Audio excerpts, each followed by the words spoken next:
Christian Whiton joins us, a former State Department senior advisor and the author of Smart Power Between Diplomacy and War. Thanks very much for being with us, Christian. And we'll get to the Obama administration in just a moment, but I want you to react to the events that are taking place. We're getting word that people have been shot dead today. It appears that the Muslim Brotherhood is not going to go quietly into the night. In fact, does it appear to you that this day of rejection is really going to be a day of rage, spiraling into more violence and bloodshed? Right, a lot of turbulence, and as you say, they're not going to go quietly into the night. The Muslim Brotherhood was banned during the entire Mubarak era, 30 years in Egypt. I mean, these are the people who brought Islamism, the political desire to unify mosque and state. They're the ones who brought it into the modern era and put up with years of repression, and now this is their big chance, and they feel it slipping away. So they are going to put up a fight, and it's probably going to be pretty ugly. You know, we've had enormous sway with the Egyptian government over the course of many, many decades. We give billions every year. In fact, our latest was $1.6 billion, of which $1.3 billion went to the military directly. What should we be doing now? Should we be leveraging that to make sure that a transition to a civilian government based on democracy is handed over by the military?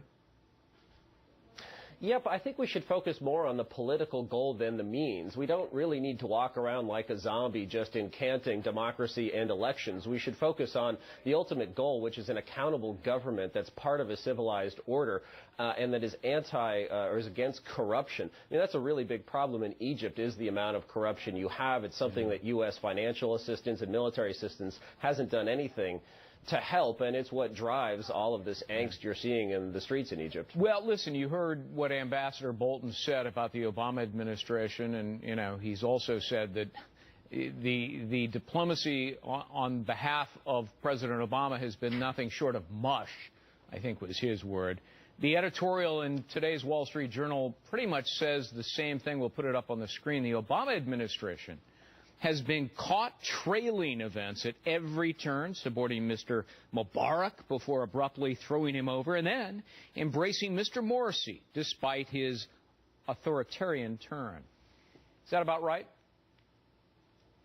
Yeah, I think so. We've been on the wrong side of basically two revolutions now. The Egyptian military has given not only the Egyptian people but the U.S. a do-over. It's the chance to get serious and support reformers, secular reformers who want accountable government. But we need to get our head in the game. You know, this is something we used to have tools to manage. The CIA used to help classical liberal parties against communism in the Cold War, and we really don't have the tools to do that anymore. At least if we do, they're not being used. So the president should be clear, whether it's Iran or Syria or in Egypt, we should want accountable government, democracy, something like that, and we want the Islamists to lose, and that should be the strategy, and then we can start, having tasks flow from that. The economy tanked under Mohammed Morsi and the Muslim Brotherhood. His human rights record was absolutely abysmally shut out anybody who didn't agree with his strict Islamic agenda. Is your sense that Islamists may be very skilled at political mobilization and organization, but